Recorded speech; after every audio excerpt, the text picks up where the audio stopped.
Bonsoir à toutes et à tous et merci de rester fidèles au programme du soir. C'est nous votre bienvenue d'un regard croisé, le 5e et dernier numéro de cette semaine. Encore 4 sujets à aborder avec nos invités. Nous parlerons d'abord du Sénégal, fin de la présence militaire française 65 ans après l'indépendance. Notre deuxième sujet concerne l'AES et l'Union africaine. Le président burundais désigné envoyé spécial de l'Union africaine au Sahel. Troisième sujet, nous parlerons du Sénégal toujours et du Bénin. Diomaye Faye et Patrice Talon veulent redynamiser l'UEMOA. Puis nous terminerons bien évidemment par le Togo, les élections municipales dans le calme. Et pour en parler ce soir, 2 invités sur ce plateau avec moi. Eric Johnson, vous êtes journaliste et directeur de publication du journal L'Union. Bonsoir Eric et bienvenue. Bonsoir Guillaume, bonsoir chers collègues, chers amis téléspectateurs et téléspectatrices de New TV, je vous salue. Merci beaucoup à vous Eric d'avoir répondu à notre invitation. C'est moi qui vous remercie pour l'invitation. Notre deuxième invité ce soir, Gabin Adjaro. Vous êtes juriste et directeur de cabinet Juris Consulting. Bonsoir Gabin et bienvenue. Bonsoir docteur, bonsoir mon cher co-débatteur. Merci de m'avoir invité. Merci beaucoup à vous Gabin d'avoir répondu à notre invitation. C'est moi docteur. Avec vous, nous abordons notre premier sujet. Nous parlons à présent du Sénégal. Fin de la présence militaire française 65 ans après l'indépendance. L'armée française a remis ce jeudi sa dernière base militaire en Afrique de l'Ouest et centrale au Sénégal lors d'une cérémonie solennelle et historique. C'était à Dakar, donc où elle a officiellement restitué ces 2 dernières installations militaires au Sénégal.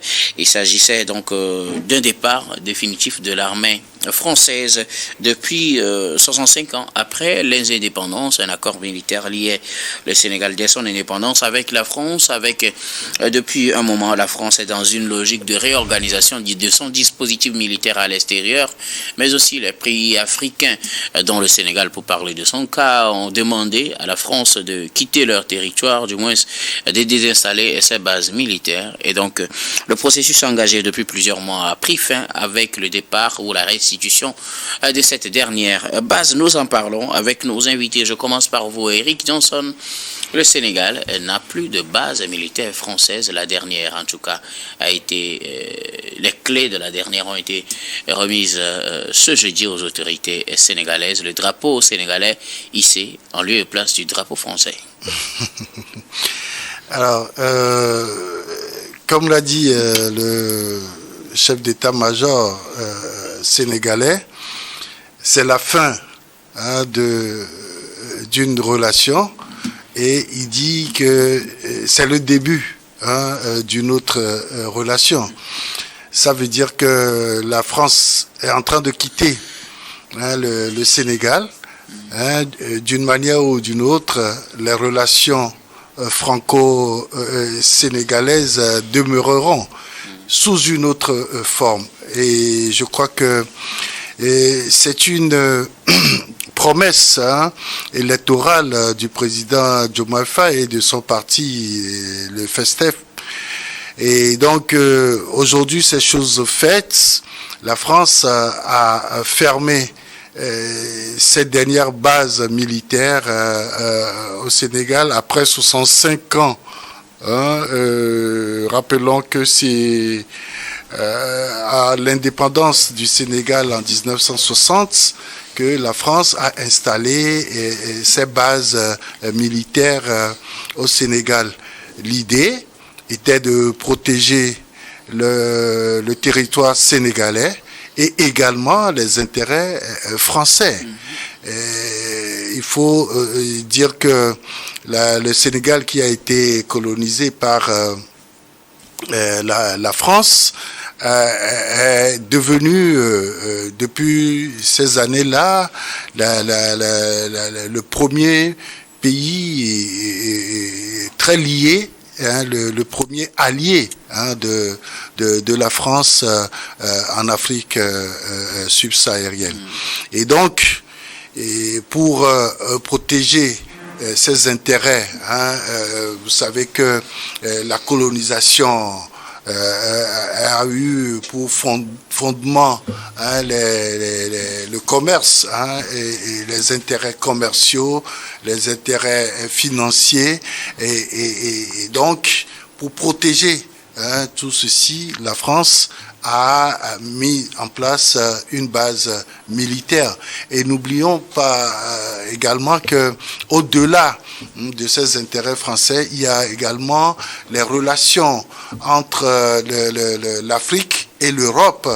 Et vous savez que quand les Européens et les Américains ont créé l'OTAN, il fallait quand même avoir à côté des anciennes colonies, des bases militaires pour pouvoir réagir en temps et en heure lorsque le besoin se fait sentir.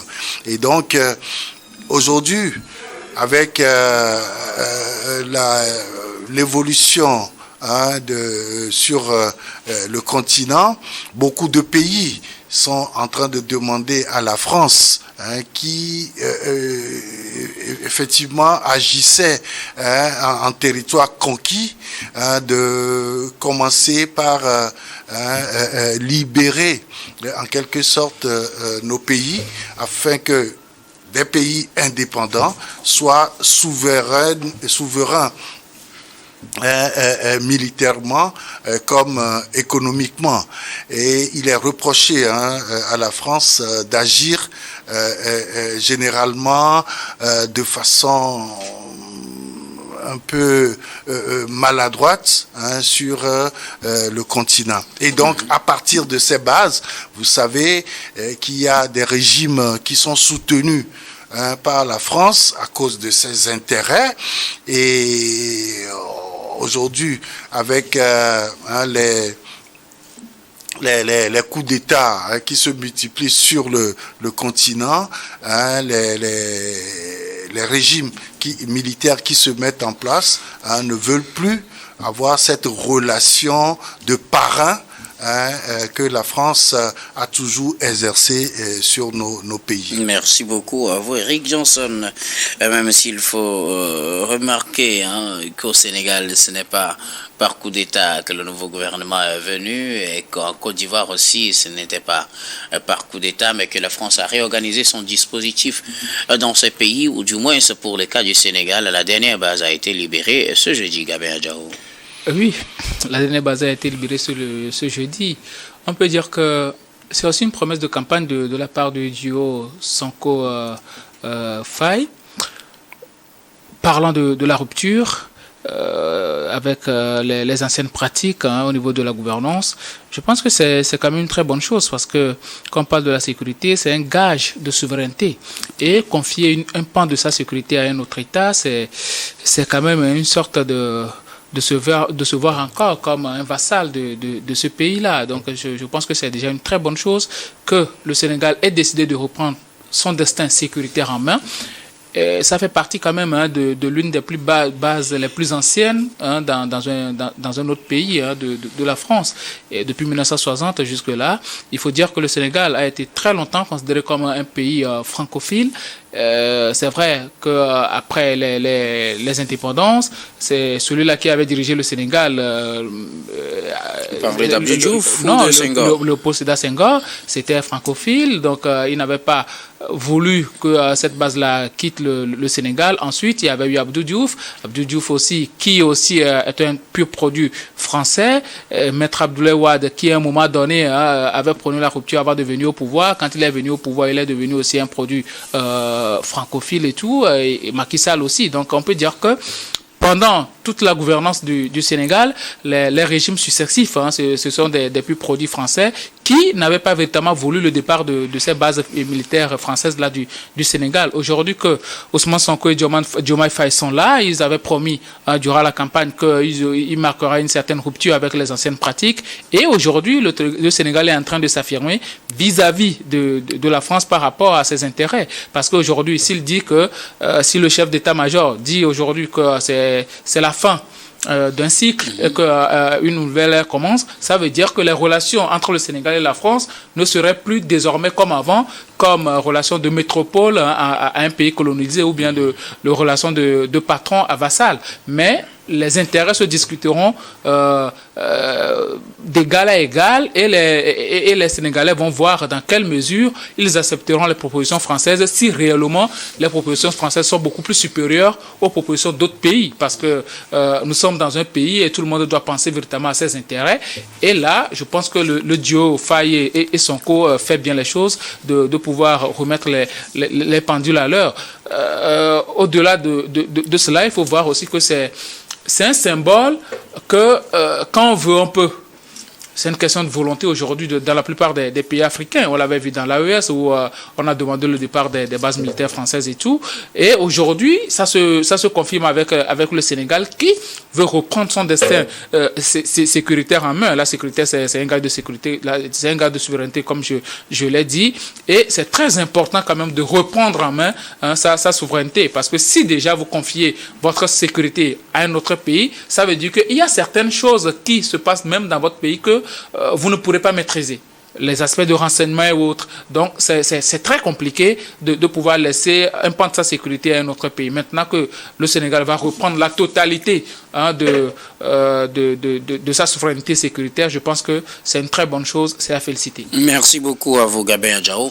Alors, Eric Johnson, je veux comprendre une chose, c'est vrai, on le dit, on change on est en train d'opérer une rupture des relations entre la France et les pays africains au plan militaire surtout.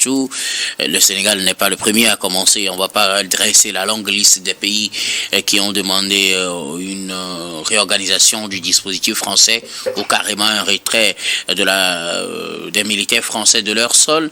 Mais au final, quelle est la portée de cette décision du Sénégal aujourd'hui de mettre fin à la présence militaire française sur son sol?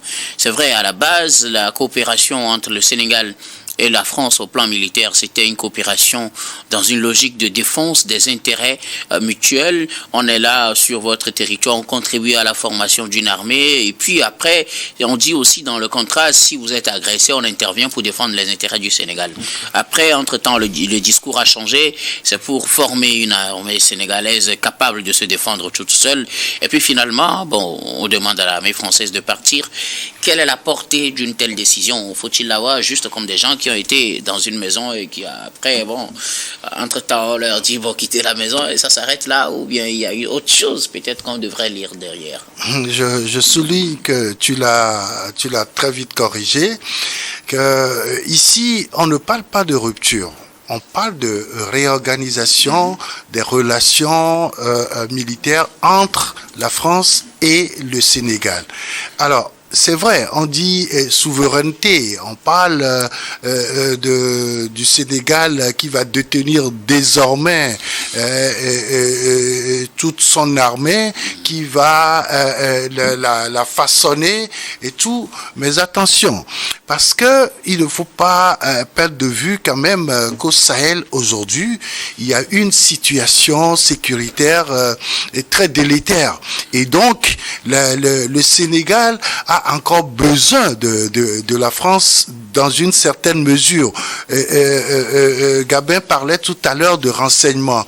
Est-ce que l'armée sénégalaise est déjà organisée pour pouvoir obtenir tous les renseignements nécessaires pour faire face à ce terrorisme, à ce djihadisme-là? Est-ce que c'est nécessaire quand on sait que la France était dans les autres pays et puis le terrorisme a frappé? Non. Ce que nous disons aujourd'hui, c'est qu'il y a un groupe terroriste qui agit d'une certaine manière où on confond même les djihadistes aux populations. Okay. Et donc, on parle de guerre asymétrique. Et donc, pour avoir des renseignements fiables et, par exemple, agir par rapport à ces djihadistes, il faut forcément être un service de renseignement bien outillé. Alors, Eric, et ce que tu as la question rapidement, est-ce que la présence de la France dissuade les groupes terroristes au Sénégal? Non. Puisqu'on sait que le Sénégal, de façon globale, est épargné par ces attaques terroristes. Est-ce que c'est la présence de la France qui les dissuade? Oui, je pense que depuis que les bases françaises sont installées dans ces pays-là, les djihadistes, les terroristes n'arrivent pas à attaquer ces bases-là. Donc, c'est une manière de dissuader quand même ces terroristes-là. Et pourquoi ils ne dissuadent pas dans le pays du Sahel central? Oui, mais Mali, Niger, Tchad, etc. Oui, nous sommes en train de faire une analyse. Je ne pense pas que forcément, vous savez, si on remettait cette guerre contre le terrorisme et le djihadisme à ces troupes étrangères, je pense que la situation serait autre. Mais ce que font les djihadistes et les terroristes, c'est d'attaquer les populations. Et donc, c'est très difficile de réagir dans cette situation-là. Et aujourd'hui, je crois que l'Union africaine aussi est en train de prendre les choses en main en disant que s'il y a une situation comme telle sur le continent, c'est que ce sont des Africains qui agissent. Maintenant, il faut aller négocier, discuter avec ces gens-là. Alors, le départ de la France peut-il être un risque que court le Sénégal? Oui et non. Hein. Oui, parce que, vous savez, avec la présence française, les armes qu'ils ont sur place sont des armes quand même sophistiquées que l'armée sénégalaise n'a pas forcément. Mais de l'autre côté aussi, il faut faire attention. Et l'armée sénégalaise a été formée pendant, disons, 65 ans par l'armée française. On peut dire que, évidemment, elle a la main, mais il faut détenir les armes pour combattre ces terroristes-là. Gabin Adjao, le départ de la France est un risque pour le Sénégal? Non, je ne le pense pas. Vous savez, on ne peut pas être élève toute sa vie. Hein. La France a été quand même dans ce pays-là depuis 1960. Le doyen vient de dire que depuis 65 ans. Ça veut dire que les Sénégalais ont eu déjà le temps d'apprendre de ces officiers français-là. Et qu'on sait que dans la plupart de nos pays, ce sont des instructeurs français et américains et autres là qui viennent former. Et même, la plupart de nos généraux sont formés à l'école Saint-Cyr et autres. Donc, on peut dire que ce sont des gens qui sont véritablement aguerris pour assurer l'intégrité territoriale de leur pays. Maintenant, il va falloir que la coopération sud-sud soit beaucoup plus accrue côté sécurité. Quand nous prenons le Sénégal avec les pays du Sahel, par exemple, la Mauritanie, les deux Guinées, la Gambie, le Mali. Le Mali qui est beaucoup plus en proie au terrorisme, on peut dire qu'ils doivent beaucoup plus coopérer côté renseignement, parce qu'avant tout, ce sont les renseignements qui font la sécurité. Quand vous avez l'information, vous pouvez arriver à temps défendre votre position, surtout votre patrie. Donc je pense que c'est déjà une très bonne chose que le Sénégal ait décidé, parce que ça devait arriver un jour, le Sénégal a décidé de rompre cet accord militaire-là avec la France pour que, eux-mêmes, ils arrivent à prendre en main leur destin sécuritaire. Merci beaucoup à vous tous pour vos contributions. Nous allons marquer la première pause, puis on reviendra tout à l'heure pour la suite de cette émission.